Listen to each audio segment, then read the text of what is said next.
तोरी नैना के बान हृदय में गड़ जाती वो, तोरी नैना के बान हृदय में गड़ जाती वो। हो गया मैं तोर दीवाना देखी के ये जमाना, हो गया मैं तोर दीवाना देखी के ये जमाना, जर जाते वो। तोरी बोली जुबान मल्ला मोर मोही डारीगा, तोरी बोली जुबान मल्ला मोर मोही डारीगा। तोरी नैना के बान हृदय में गड़ जाती वो, तोरी नैना के बान हृदय में गड़ जाती वो।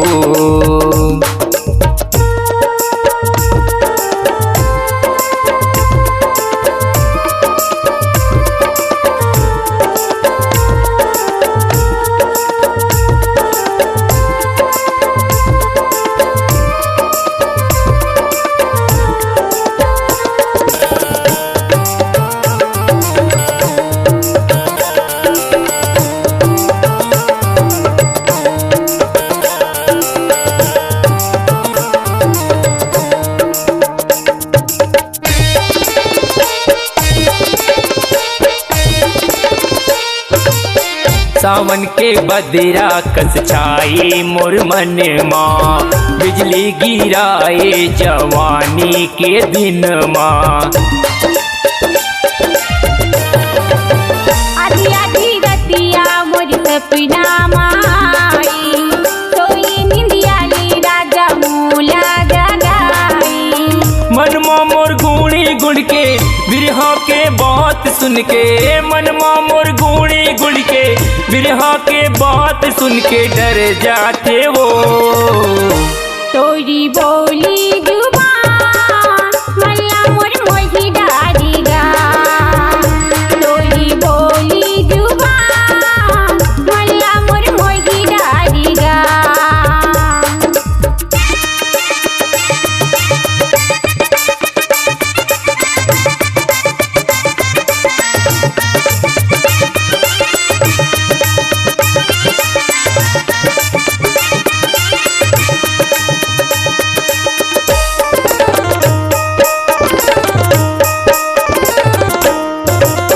चढ़ती ये तोर जवानी मन ला भेदते ही, जाबे जन छोड़ के मोला डरिए लागते ही।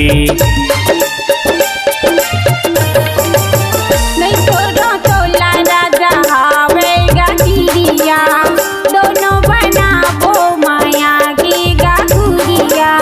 हिर पर ये रांझा जैसे फूल पर ये भौरा जैसे, हिर पर ये रांझा जैसे फूल पर ये भौरा जैसे मर जाते वो। तोरी बोली जुबान मल्ला मोर मोही डारीगा, तोरी बोली जुबान मल्ला मोर मोही डारीगा। हो गया मैं तोर दीवाना देखी के ये जमाना, हो गया मैं तोर दीवाना देखी के ये जमाना, जर जाते वो। तोरी बोली जुबान मल्ला मोर मोही डारीगा, तोरी नैना के बान हृदय में गड़ जाती वो। तोरी बोली जुबान मल्ला मोर मोही डारीगा, हृदय में गड़ जाती वो। मल्ला मोर मोही डारीगा, हृदय में गड़ जाती वो।